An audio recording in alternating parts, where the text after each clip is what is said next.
नमस्कार। Deep focus देखने वाले तमाम दर्शकों का हिमांशु का नमस्कार। आप सोच रहे होंगे कि आखिर हिमांशु नए साल आने से पहले कौन सी तस्वीरें दिखा रहा है और कौन से डैम में पहुंच गया है, कौन से पिकनिक स्पॉट पे पहुंचा है। लेकिन मैं आपको बताऊं कि मैं किसी भी पिकनिक स्थल पे नहीं पहुंचा हूं। मैं ऐसे धार्मिक स्थल पे पहुंचा हूं जहां आने के बाद लोगों के दिल और दिमाग दोनों सुकून पहुंचता है। एक ऐसे तीर्थ स्थल पे आया हूं जो बोकारो स्टील सिटी में है, जहां पर हजारों की संख्या में लोग आया करते हैं। दिसंबर के लास्ट जिस दिन मंगल पड़ता है उस दिन बाबा मुनि का जन्म उत्सव मनाया जाता है पुपुनकी आश्रम में। ठीक सुना आपने, पुपुनकी आश्रम। अब आपके जहन में जरूर ये नाम आया होगा क्योंकि पिछले कई सालों से हम पुपुनकी आश्रम की तस्वीरें दिखाते हैं, लेकिन आज जो मैं दिखाने जा रहा हूं वो अपने आप में अनूठा है। दादा मुनि के बचपन के दोस्त आज हमारे साथ हैं। कैसा महसूस होता है कि जब साथ पढ़ा लिखा करते थे, साथ ख्वाब देखा करते थे, सोचा करते थे, गरीबों के बारे में दादा मुनि सोचा करते थे, स्कूल के बारे में सोचते थे, आश्रम के बारे में सोचते थे। और जब अब इस स्थल पे आए हैं जहाँ पर कॉलेज का निर्माण किया जा रहा है, आईटीआई का निर्माण किया जा रहा है, दादा मुनि के द्वारा आश्रम में विस्तार किया जा रहा है, तो अब कैसा लगता है? खुली आंखों का सपना कैसा दिखने में लग रहा है? पहले तो हम थोड़ा बाबा मुंशी श्री स्वरूपानंद जी के बारे में कुछ बता दूं। उनका विज़न बहुत दूर का था। अगर ये कहा जाए कि वो बहुत रिलीजियस माइंडेड थे तो समझ लीजिए उनके सोच में थोड़ा संकीर्णता आ जाता है। वो रिलीजियस से ज़्यादा स्पिरिचुअल माइंडेड थे। रिलीजियस में हम लोग क्या है, हम सनातनी हिंदू कोई शिव का पूजा करते हैं, कोई काली का पूजा करते हैं, शाक्त शैव व वैष्णव में बढ़ जाते हैं। बाबा मुनि ने ऐसा कुछ नहीं किया, वो स्पिरिचुअल थे। मतलब हिंदू धर्म को छोड़कर भी उन्होंने इंसान को इंसान समझा। सामने वाला क्रिश्चियन है, मुसलमान है, बौद्ध है, सिख है, इनसे नहीं मतलब था। तो ये उनका विजन था और दूर का था, सबसे बड़ी बात। दूसरी बाबा मुनि का इच्छा था कि वो जब थे उस समय तो यहाँ अगल बगल बड़ा अकाल था। मतलब पुराना जो उनका वीडियो पिक्चर अगर हम लोग देखते हैं या छोटा से देख रहे हैं, अगर बल खाने को नहीं मिलता रहा, या पुराना इतिहास खोल के भी देखेंगे गांव वाले को कैसे लोग परेशान करके मतलब उनका लेते देते नहीं, या पूरा पत्थर का इलाका रहा। तो बाबा मुनि ने कभी भी ये व्यू नहीं रखा कि हम 10 दिन 20 दिन 2 महीना 4 महीना भंडारा करके लोगों को खिला दें। ये सोच नहीं था उनका। उनका था कि हम जो लोग गरीब है, जिनको खाना में नहीं मिल रहा है, उनको अपने आप में ऐसा तैयार कर दें कि वो खुद ही रोजी रोटी अपना कमा लें। जब वो खुद अपने में रोजी रोटी कमाएंगे तब फिर जिंदगी भर उनका चलेगा।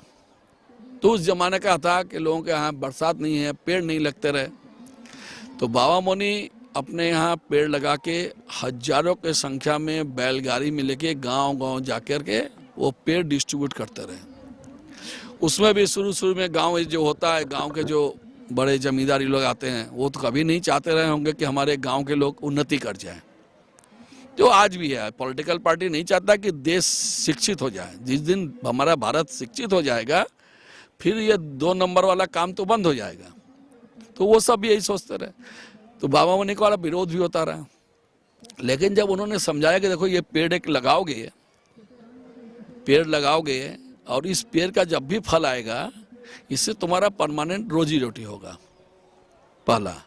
दूसरा, वो लोगों को लेकर गांव-गांव घूमते रहे, लोगों से कहते रहे इनको कुछ काम दीजिए, कुछ काम दीजिए, काम के एवज में जो पैसा मिलेगा इनका चलेगा।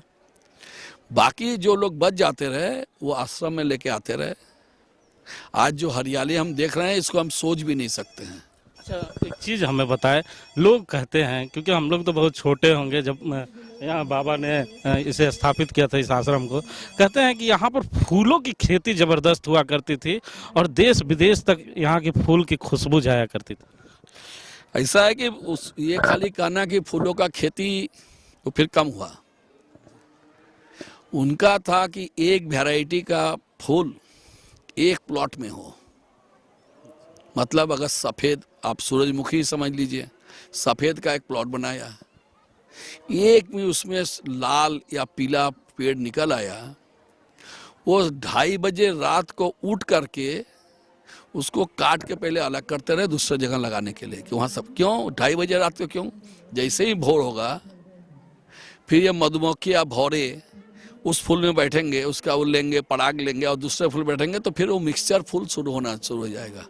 तो इतना मेहनत करते रहे कि हमारा जो पेड़ पौधे विदेश में जाएगा, मैंने सफ़ेद कहा तो 100% सफ़ेद होगा, अगर मैंने बैगनी कहा तो 100%। ये मेहनत करके वो फूल का लगाते रहे। लेकिन उस समय थोड़ा थोड़ा पत्थर निकाल के ये छोटे छोटे पौधे हो सकते रहे। फिर उन्होंने मेहनत का बड़ा काम शुरू किया, बड़े बड़े चट्टानों को हटाना शुरू किया।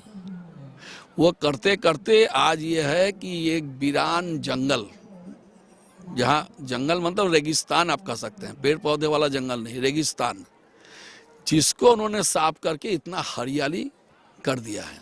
आज हमारे यहाँ ऐसा कोई चीज़ नहीं है जिसका पेड़ पौधे नहीं होते हैं।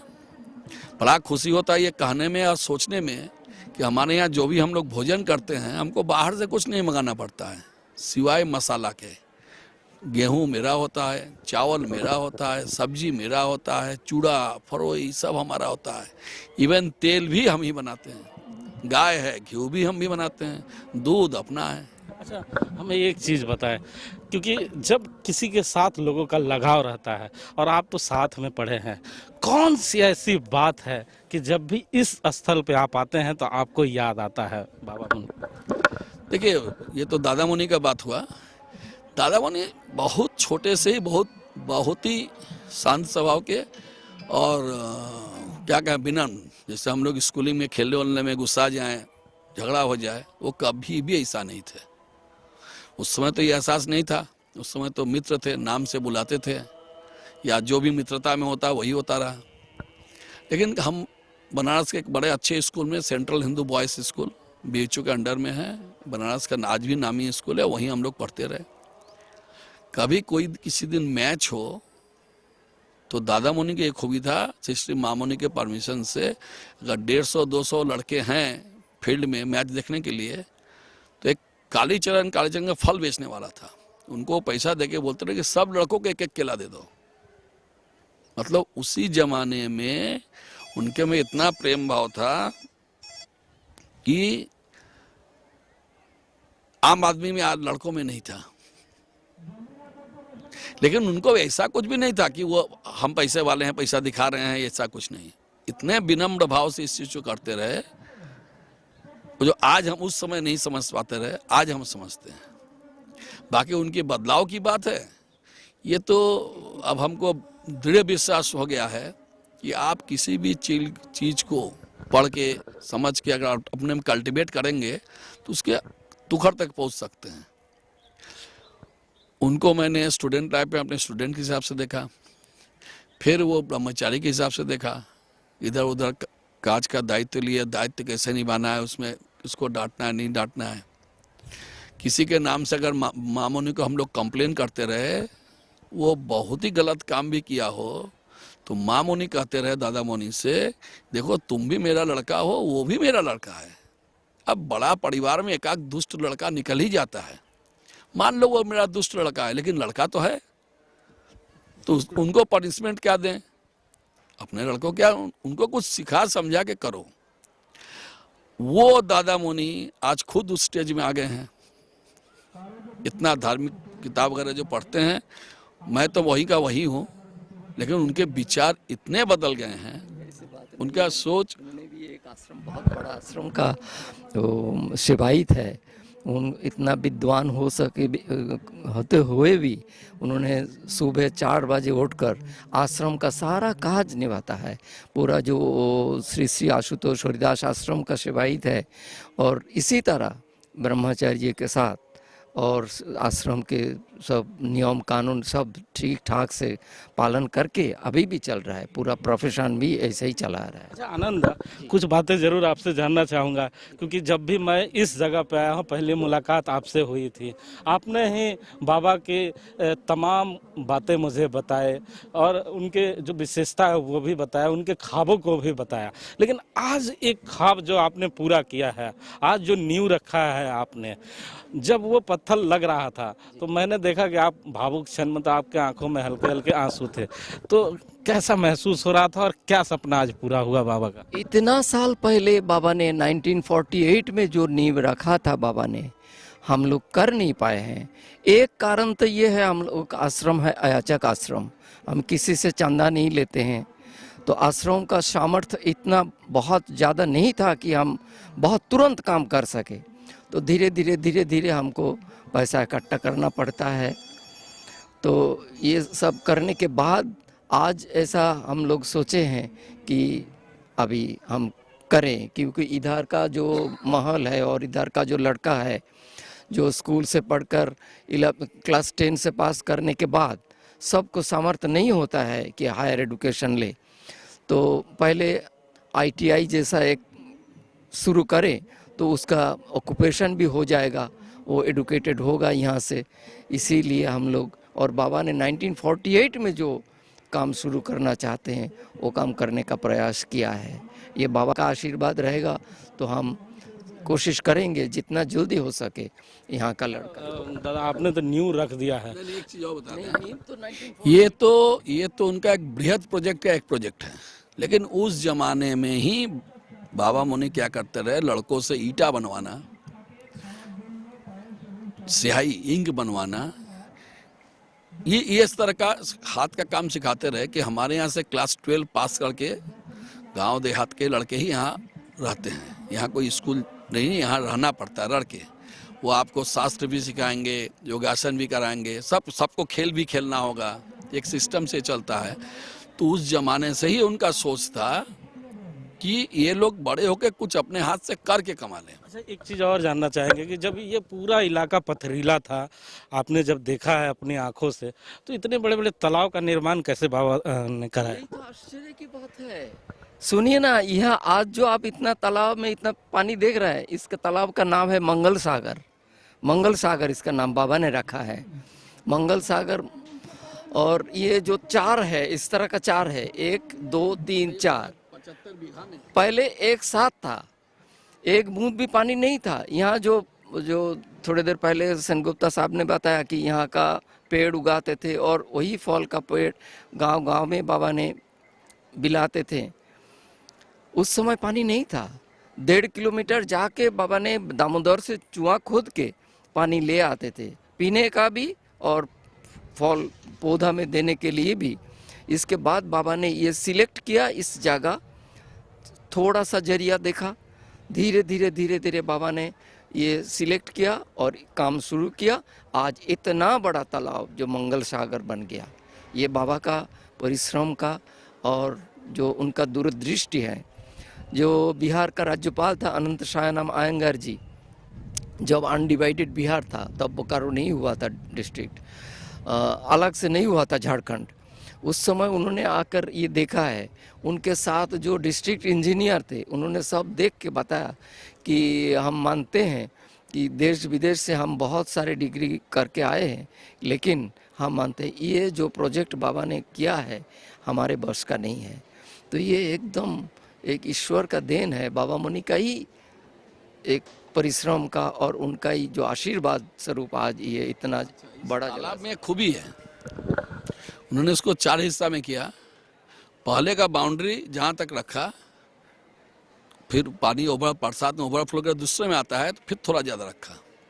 उससे क्या हुआ, पहले वाले में जो अचरा कचरा था वो तो नीचे ही रहेगा, ऊपर से कुछ साफ पानी आ गया। दूसरे का फिर थोड़ा ऊंचा रखा, दूसरा ओवरफ्लो जब किया और साफ पानी आया। इस तरह करते करते चौथे में आके एकदम साफ पानी। इसके बावजूद भी इसके आगे उन्होंने बैरिकेटिंग करके अंडरग्राउंड सिस्टम बनाए हुए हैं, उसके बाद भी ये पानी दामोदर में चला जाता है। वाटर जो है बारिश में जब एक्सेस वाटर हो जाता है तब ये मंगल कुटीर जो है गुरुजी का रहने का जो मकान है इसको मंगल कुटीर कहा जाता है। तो यहाँ के नीचे से जो देखता है यहाँ से पानी एक्सेस वाटर निकल जाता है बारिश के समय। यानी वो चैनल के वो टनल है जहाँ से पानी निकल रहा है।